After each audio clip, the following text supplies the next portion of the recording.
Good morning. Welcome to Word on the Rock. This is your weekly radio program presented by Salt Spring Library to celebrate our Salt Spring authors and their books. And my name is David Hart. Today, we're pleased to welcome Robert Beringer. And Robert has published reports of his research on aging in a variety of resources, which you can link to from his website at... Well, we're going to have a website for the project. Will be up in about 3 weeks. It's at www.lgbteol.com. So that'll be ready in a few weeks. Yeah, good. Okay. Well, look, before we finish the program, though, you must mention your other program. I will do that, because sure. I found that very interesting. Okay. A lot of stuff on it. So, but Robert has done a lot of research on aging at Simon Fraser University, where he's been a student. But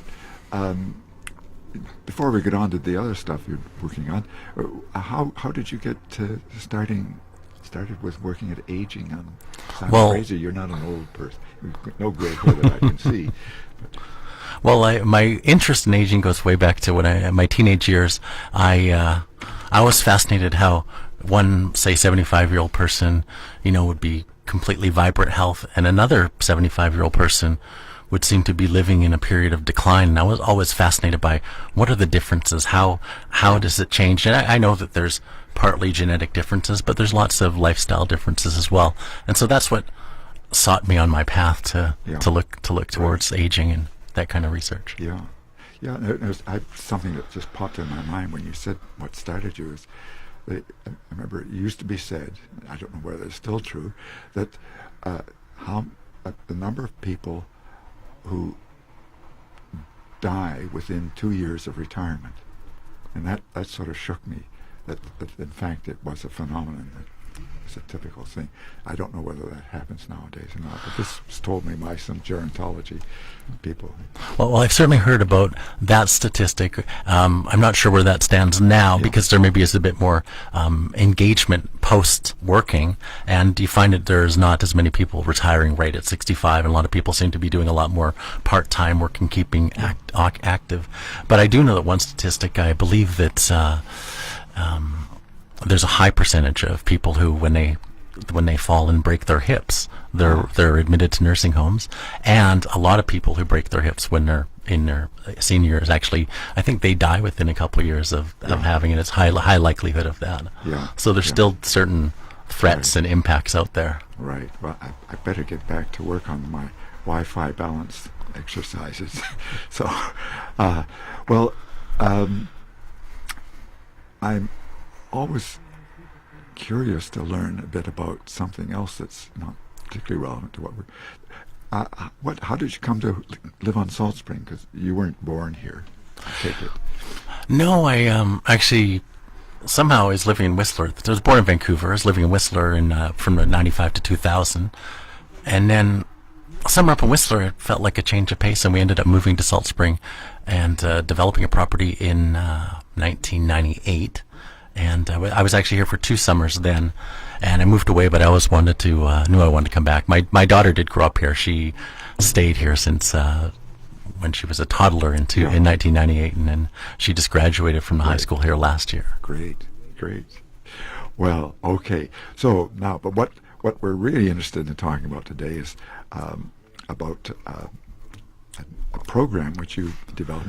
Well, in fact, I said used the book program. It's a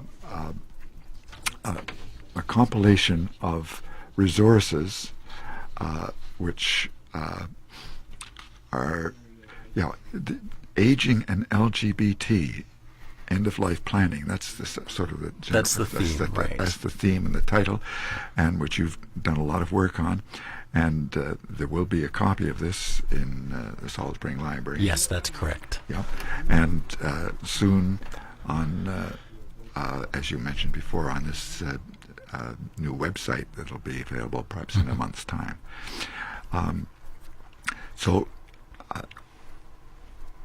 should mention you're currently associated with Royal Roads University. That's right. So that I think of Royal Roads as where people used to be just a Navy sort of college and so on, but now it's a full university. That's right. They have. I'm enrolled in the doctoral program. It's in social sciences. Yeah. And one of the things that attracted me to Royal Roads was I was able to have a supervisor for my work that was a primary supervisor that's not from the university, which is rare. And I started actually looking for a supervisor early 2013, Wow. anticipating to going back. And then I finally found Dr. Brian DeVries of San Francisco State University. And so once I had that in place, I finally was able to get started. So it did take a while. Right. And he is one of the co-authors of Yes. this, So actually, compilation. the project that we have, it's funded through the it's called TVN, which is the Technology Evaluation in the Elderly Network, and they're the funders. Yeah. And so Dr. DeVries, he's one of the principal investigators, Yeah. and the other principal investigator is Gloria Gutman from the Gerontology Research Center at Simon Fraser very University. well-known gerontologist. Yes, that's right. And so our project's actually called Fostering End-of-Life Conversations, Community and Care Among LGBT Older Adults. Right. Oh, good. Gosh. So you've been working on this for some time. Sure, I got involved actually in November 2013. I assisted them writing up their grant proposal, and the project started last spring. It's a one-year project. They are actually it's Canada-wide. We have 5 cities: Vancouver, Toronto, Edmonton, Montreal, and Halifax, Nova Scotia. Yeah. In the 5 cities, we're conducting focus groups with gay men, with lesbians, with transgender, and also with service providers. The next step for each city is a town hall meeting, and they'll still discuss the results of the focus groups. And at the town hall meetings, we also present the service inventories for everybody. In British Columbia, we held ours last month on the 28th. So that's the first. The first, and the other cities will all be holding theirs in the next few weeks. Yeah. Actually, our town hall was very successful. We had 92 participants, which I think was pretty good, considering it's a narrow group. But we do invite the service providers as well. One thing is that I think it highlights that this issue is real. It's out there. Yeah. People want to know about end-of-life planning and what to do in that regard. So what now in the focus groups? What sort of things get discussed, and what's the aim of those? I mean, presumably they're intended to achieve something. Okay. Well, I'll just do a little backgrounder here before we go to that. Yeah. And basically, Okay. think in terms of why is end-of-life planning important? And so we surveyed literature that's out there. And, for example, more than 90% of people think it's important to talk to loved ones about their end-of-life wishes. Yeah. In fact, less than 30% have actually had that discussion. Yeah. So that's quite a disparity. So they think it's important if you ask them. Yeah, and It's talk important, about it and and they say express yes. the wishes, things Yeah. like that. Yeah. But not so many people have actually carried it out. Right. Similarly, 60% of people report that it's extremely important that their loved ones are not burdened by tough decisions. However, 60% have not communicated those wishes. So again, there's quite a big gap. Also, this is really interesting too. Is 70% of people? This is from the Healthcare Foundation study. 70% of people say that they would prefer to die at home. Yeah. 32% of deaths take place in the home. So it's quite a difference. So basically, if you do end-of-life planning, if you express your wishes, it highly increases the likelihood that you're going to die with dignity, and you're going to die in the manner that you sort of envision for yourself. Yeah. Yeah. But yes. Yeah. So then, and one thing we certainly know is that we're all going to die. That's true. There's an inevitable fact. Yes. One of the other things that sort of just as a precursor to talking about the research is that people wonder, well, why do you need something specific for LGBT population, right? Why is it different? Yeah. And well, one of the things you have to think about is that the life course history of a present day LGBT senior, say 70, 75 years old. We have to recall in Canada that prior to 1969, the criminal code had laws against homosexuality. Yeah. We also have to recall that prior to 1973, the American Psychiatric Association, homosexuality was still a disease before that time. It only got delisted at that time. Also, in my own conversations with LGBT seniors, I found that there's a big history. They talk about how they had to hide their identities in their jobs, fears of getting fired, especially if they're in a teaching profession and other professions like that. What else? They just had sort of that climate where they grew up with. And also, considering that climate, when they grew up and if they came out to their families, there was probably a high likelihood of rejection from family members. And a lot of people experience that kind of rejection. So with that kind of background, they have had experience of stigma over the life course, which has had some negative impact. So LGBT aging is a little bit different. I'll just talk also about the... that's I can see that point, and because it's...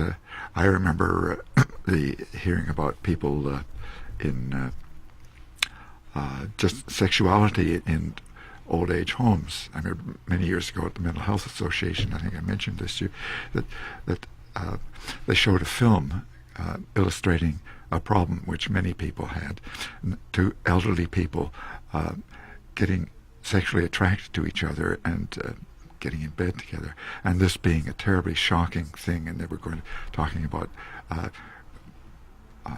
not only taking measures to make sure this didn't happen again, but of really even sending someone, making them leave the home. So this being a shocking thing, sex in the home, and so the whole area of sex at old age homes. Now that was more than 20 years ago, so things I hope have changed a lot, but still there's that underlying concern that once you're I don't know what age, but once you're showing age, then there's a presumption that you're no longer interested in sex. Well, one of the things that's interesting, they talk about the older LGBT people as or persons as the hidden, the invisible community. And what you're talking about is almost as though that sexuality for a long time was the invisible conversation. It's, once, I don't know what the age was, probably, it seemed like they didn't want to talk about sexuality and aging past 65, 70. It was just, nope, kind of. So is that undercurrent? Yeah, so I don't know the state of that now, but it certainly is an issue that's just been switching around. Yeah. So, so we're coming up to, let me see what... Well, just before... off this. I'd like to talk quickly about, I mentioned how there was that stigma over the life course. And so there a lot of research, they've done quite a bit of research to find out what's happened, and they have correlated this with increased levels of psychological and health conditions, health disorders. Depression rates are almost twice as high compared to heterosexual counterparts. They've experienced a higher degree of suicidal beliefs and actions and exposure to violence. Alcohol and tobacco use have been found to be used in greater proportions among older LGBT adults. Also, several studies have found higher rates of cancer among older lesbians and gay men. So, recalling the potential rejection from the families, we have a number of these conditions, and they do have to turn to people for help. Yeah. And without the families, then there's less likelihood to have children. So usually that's where you turn to. You turn to your spouse first. A lot of there's less partnered people in gay and lesbian relationships. Then you turn to your children. So there's a lot of people with less children, and you go down the list. And so basically they have to turn to their friends. Yeah. So what you've done just now is to show that there is a particular need for providing resources for LGBT, so on. Well, we need to have a break now, short break. So this is Word on the Rock, and we'll just have a short break and come back in a minute.